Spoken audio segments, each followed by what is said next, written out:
create a Jenkins account, follow these steps. Log in as administrator.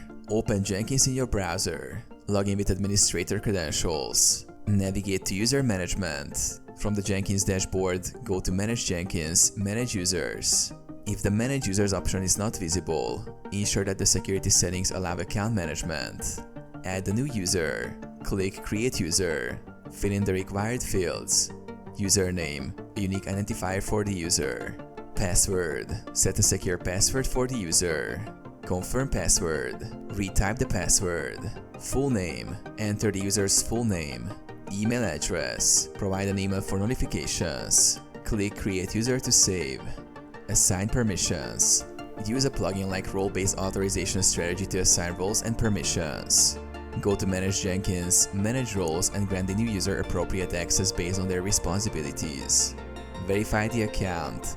Log out and test the new account to confirm it works.